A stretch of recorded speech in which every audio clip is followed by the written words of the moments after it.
Good to see everybody. Just want to start out by thanking the players, all their hard work, all their efforts that they put into the camp. I know we always talk about training camp, but they've been preparing for months and months and months to get to this point before we even started. But, look, the end goal always is to make the team. So, obviously, the ones that did make the team, congratulations to them. A lot of respect for everybody, though, and the ones that it's hard to ask players to give you their best, and then when they do give you their best, to tell them that they did not make the team is very hard to do. But ton of respect, much appreciation for all of them. I thought Dan did an amazing job. I thought it was awesome in terms of management, preparation. Throughout the whole camp. That's a lot that you have to work through. You got older players, you got younger players. I mean, you got to make sure you got to get loads, intensities, players that may not be available at certain points. So it's a lot that goes into it. But I thought he did an awesome job. All the coordinators, all the assistant coaches. We had new coaches.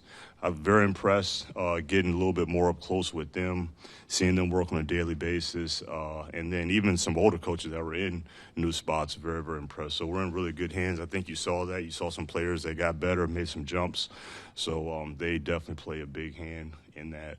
Thought our personnel department did a great job. They worked their tails off. Ray's watched a lot of tape here. It's a preseason tape. It's a lot of players that you're working through. It is a lot of players. And so to even be able to come up with just, a handful of players at the very end, but it was a very organized process. But it's a grind. And the whole staff, it's all hands on deck. To have a successful camp, when you start getting into joint practices, it's a lot of operations and logistics, and it's a lot that goes into it. So just much appreciation. There's too many people to name, to give things to individually, but I think everybody knows it's all hands on deck. So appreciate it. I'll take any questions.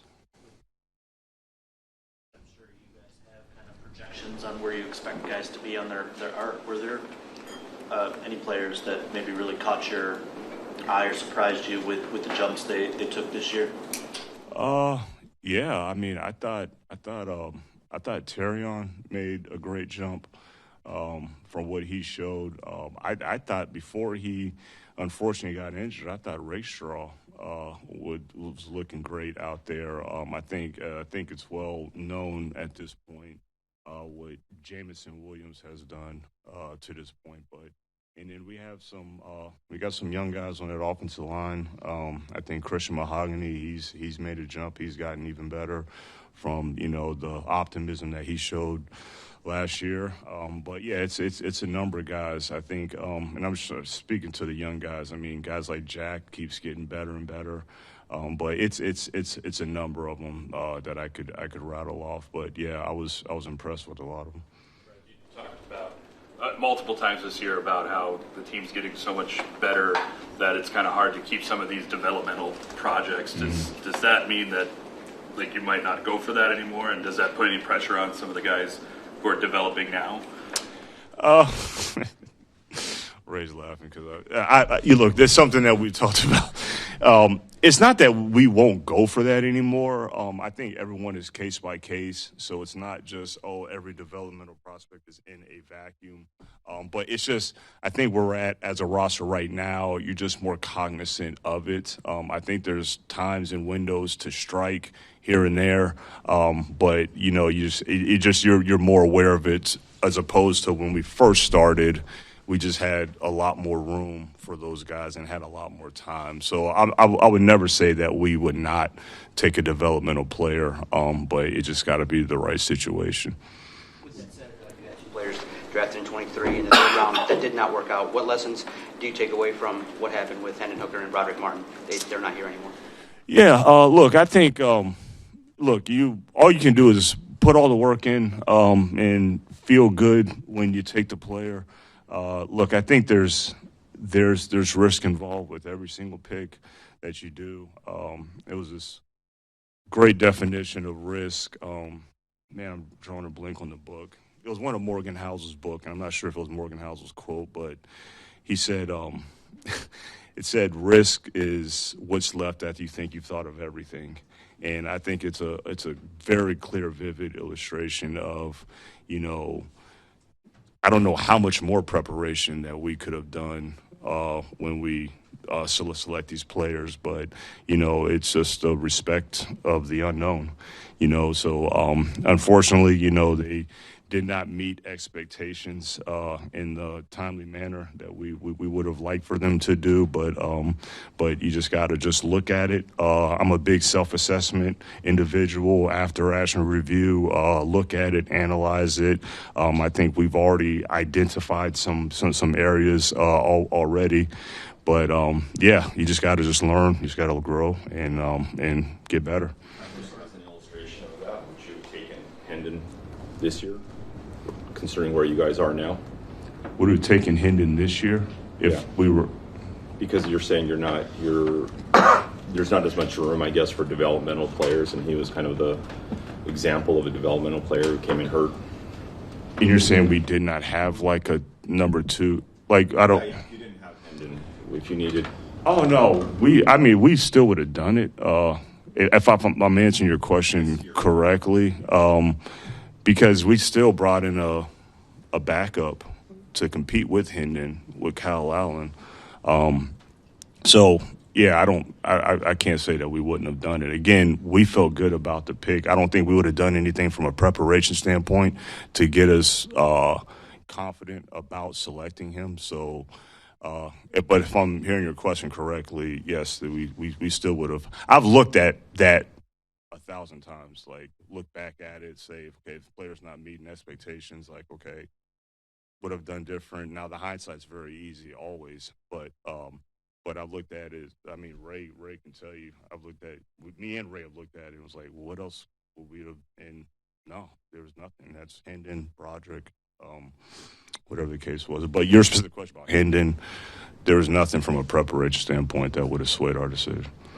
Are you comfortable with drafting players who have injury histories coming in? I mean, usually a lot of players have something, but specifically with him. I think it's all case by case. It depends what the injury is, but just a player that has an injury that usually doesn't determine. I mean, we traded up first round to get Jamison Williams coming off an ACL, and I mean, I think it's kind of easy to pick those two players out, and talk about those two players.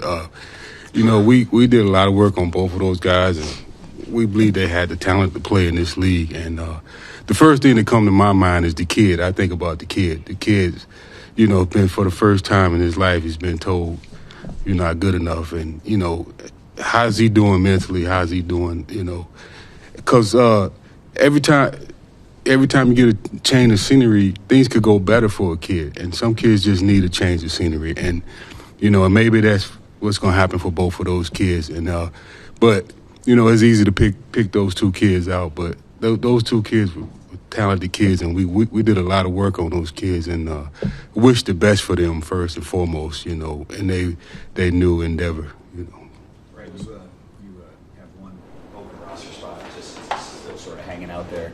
The Za'Darius thing, is that just about money? Do you feel good at defensive end? Is that why that nothing has worked out with him, and could that still be a possibility to bring him in at some point? You guys know me. Anything's a possibility at any point. I don't know what's going to happen, but the one open roster spot, we just have one open roster spot. It's not for a specific player. It's for the player that makes the most sense for us, whoever that player may be. We went into last year, I think, with 52, and just gives you some flexibility, but. It's not just about just that player. It's just whatever is going to be the best. But it gives us some good flexibility. We cut it down to 50 this year. I thought it was awesome. I loved it. I don't think it'll be the last time that you'll see that. Can you explain just that philosophy a little bit of why you give yourself the flexibility, financial, roster-wise, whatever, why that's... Well, first of all, it's the players that make the team make the team. We don't say, well, who are the first 3 out? Well, let's put them on the team. They didn't really, but that's not how it works around here.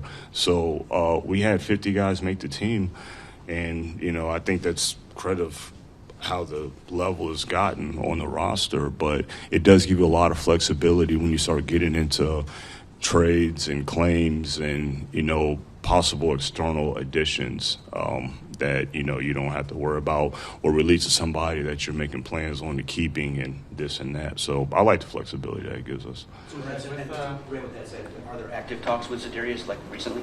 Not recently, no. You speak about the trade with Tim Patrick a little bit, and what does it say about Isaac Tesla a little bit as far as his development and what he's been looking like as far as this offseason? Yeah, for Tim, first of all, man, outstanding individual. I mean, you're talking about a pro's pro, everything that we were about. I think him coming in last year, going on the practice squad, Tim is awesome. So I wish him the best. Let me get that out. The trade, he had interest, from multiple teams. And so, you always have had productive, mature dialogue with the player, and so I think it's going to work out best for him, and I think we did the best for us in terms of getting some capital back. Did you say ask about Tesla? Yeah, obviously it may open up some more ops for him, but I think you got to still keep in perspective. Tesla's a rookie, young player. He's had a good training camp, a good preseason. But we'll see how it goes. But yeah, obviously from an opportunity standpoint, it opens up a little bit more for him. With Ahmed Hassanin, how did you reach the decision to waive him with the injury settlement instead of maybe the other options that are available to injured players? Yeah, so it's a good question. So yeah, there's multiple avenues that we could have went with that one. What we wanted to do is what is going to be the best path for him to get him back to the practice field when he's healthy, and the injury settlement was the way to go. Especially him specifically, where he was at in his football career. So the only thing that's so after you do the injury settlement in terms of the length of the settlement with the weeks, you have to tackle an additional 3 weeks that you have to wait until we can bring him back. There's a good chance that he might get healthy before then, within those weeks. But bottom line, he's going to be a Detroit line. He's going to be back on the football field playing this year. Just one follow-up on the roster thing, keeping 50 or 52 or whatever. If you were to keep whoever, just somebody at the back of the roster and then release them when you make a waiver claim, is there something about not wanting to keep those guys to show your hand to other teams, or what I mean? It doesn't seem like a big hurdle to jump through, I guess, right? Because you can just release a guy when you claim a guy. So what sort of flexibility does that, why do you prefer the flexibility of having that spot open than just having a guy there that you would then release and sign back to practice spot or expose to waivers? Right. So what you're saying is if guys that we did not deem made the team, go ahead and still give them a spot on the team. Is that what you're saying? Okay, yeah. I mean, I know I'm not trying to be. From your best 53 that you had in camp, why not keep your best 53? I guess we had 50 make the team. We had 50 make the team. That's it. I mean, I don't know what else you want me to say. I think I explained it. Do you want the 3 first guys out that was close? Go ahead and give it to he didn't really, but go ahead and give it because we're only at 50. But because that's what you're saying, right? What? Yeah, I mean. I'm not trying to be I'm not trying to be confrontational, but I feel like you're saying, why would you not do the best 53? Well, if you only had 50 that we deemed as the standards of making it, then you got to look elsewhere. And so that's the approach that we did. But if the guys that you claimed, somebody else claimed them and you didn't get them, then you'd be at 50 or 51 or whatever. You'd ultimately fill those spots, or you may end up filling the spot like you did last year by promoting someone from practice squad, signing them from practice squad right before the game. That'd be an option. Yeah. Is there? I guess my question is, if you're going to eventually fill those 53 spots, why not start with filling those 53 and then release that guy at the end, or expose them to waivers or whatever it may be. Anyways, Yeah, whoever your there- best 53 were in camp. Right, but there is a strategic approach behind that as well, and I think that's where you're getting at. But yeah, I mean, but that's on top of the fact that it was only 50 guys that made it, from our standards. But yeah, but yeah, I mean, we just had 50 guys, and we looked externally elsewhere. Well, me and Dan look at the roster and say, look, man, like, we might want to add here, might want to add there, but that player may not be here right now, and that's just where we're at. Dan said that he felt like this was like the strongest roster throughout his tenure from top to bottom. Do you agree with that? It's like y'all strongest since 2021, or where's your assessment of that? I do, and look, I appreciate Dan saying that. You always when the head coach says that, it's a good feeling to have. But no, I feel that way. I agree, and look, we would have been even further ahead. Actually, if we didn't have some of the injuries that we unfortunately had with, the Rakestraws and the Levi and stuff like that. So, but yeah, I mean, I feel very confident, especially with how it's ended since yesterday, actually. So, yeah, it's deep. Again, always say we're always searching. It's never take foot off the gas. You're never gonna. It's not a breath of fresh air, sigh of release. I mean, we might do more stuff today. It's an everyday task, in terms of roster building, but feel really good about where we're at going into what we have. I don't think anybody's surprised that you ultimately settled on guard to start him as rookie year with the familiarity with that. But long term, do you still see him as maybe potentially your center, 2026 and beyond? Yeah, we do. Again, I say that with I don't know what the future's going to bring, but yeah, I mean, I just think we felt good about trying him there, and look, I think he could have handled it if we just could have left him there. But when you start looking at the whole combination of him and Graham and everything, I think that was the best thing for not only the players being put in the best positions, but also for the team. So, because we didn't have any kind of questions. We knew what he was at right guard. Like, we already know that. So we were very confident about that. But we felt confident about the center stuff. And he's shown that he's going to be able to do it. So, it's an argument that the ceiling is even higher there at that position at center. So, we'll see what the future holds, but we feel confident going into it. Right. What was it about Tyler Lacey and Wheat that caught your eye on the waiver wire? Why you want to bring those guys up? Well, I'll speak on those guys. I was going to speak on D linemen. I was going to pass it over to him. But what we like about both of them, they're both good depth players. Lacey's, man, he's a physical run player. He gonna push the pocket with power, but he bring an element that we need right now. And then Tyus, he got some edge rush ability. He'll be a good depth at the defensive end position and help out in pass rush and run play. But both of those guys are really good guys, man. We got they fit the culture here. They fit what we do. They play the game the way we play the game. So we're excited about both of them, man. And we were fortunate to get them. While we're on your expertise here, Ray, can you just talk about Tyleek and what you've seen from him? Obviously, he's moving into a big role, and seems like run game, he's ready for that. What do you see in the pass rush game as well? I think his pass rush ability is underrated, in my opinion. He can push the pocket with power, but I think the guy also has some quickness to him too, also. And he's learning, man. You're going against NFL offensive linemen rather than college offensive linemen, but I think he has a chance to be a good pass rusher. One more for you, Ray. Just from you've got an interesting perspective. I'm curious, as you've looked at it over the last 4 years, how have you seen Brad and Dan's relationship grow over the last 4 or 5 years? I always tell people that we're blessed here in Detroit because we have a head coach and a general manager that are always on the same page, And it's like parents, right? Mom and dad. If mom and dad ain't on the same page, the kids gonna try to wiggle their way, right?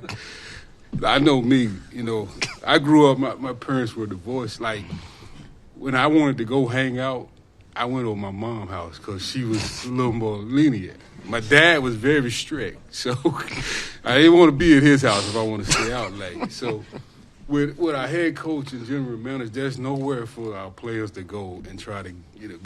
Because what Brad said, Dan says. What Dan says, Brad said. Not only players, but also personnel, also coaches. There is no way to infiltrate and try to get by and get something done that you want to get done. So I think, and it's just gotten stronger and stronger and stronger. They're both are really good leaders, both are alpha males, and they both will handle their business if you ain't doing what you're supposed to do. So we're blessed here, and I think that's why we've been having success, because our GM and our head coach are on the same page always. All right, we're going to do 4 more. Carlos, John. Hey, Brad, this team, obviously, that offensive line that you built has been the engine of it for a while now. Been some big changes. Mm-hmm. Just your expectations going into this year, and do you see that there will be a period of growth, or do you see them hit the ground running? Yeah, look, we're confident in them hitting the ground running, just not only just with the players and the coaching that they are receiving, but there's some youth along there, and there's going to be some growth moments, but those guys are wide or bright, and so they're going to learn, and they are going to grow when those moments come. So whenever that adversity hits, and that's what I think is great about this place, is that's what we talk about the most, is getting them prepared for those moments. So it's going to come, and I think it should come, just because that's how they're going to get better.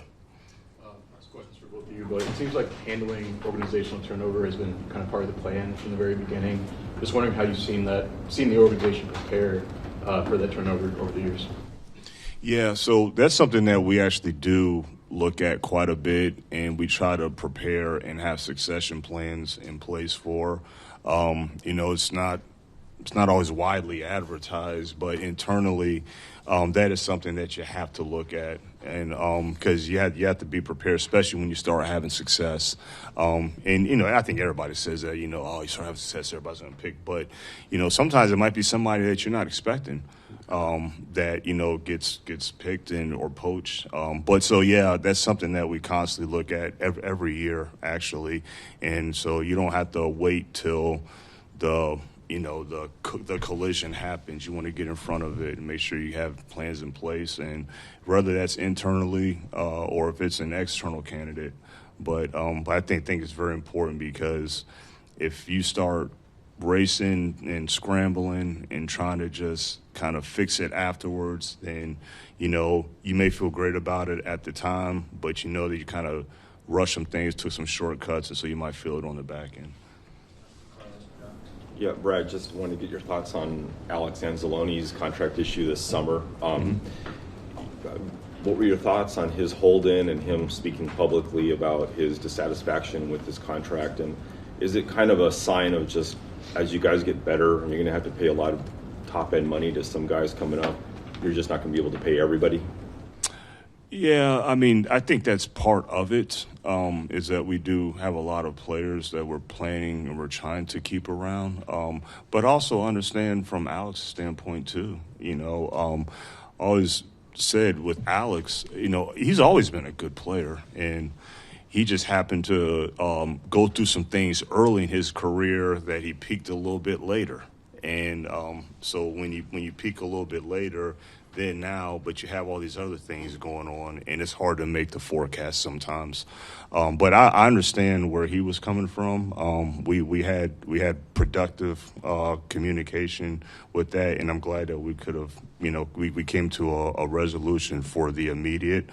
But we don't know what the future is going to hold long term. There's very well that we could be in a situation where it's like, man, Alex, like, we need him, for next year, or but you just don't know. But glad that he's with us, for the immediate right now. Glad we're able to reach something to get him in a better place, and I expect him to play good football for us.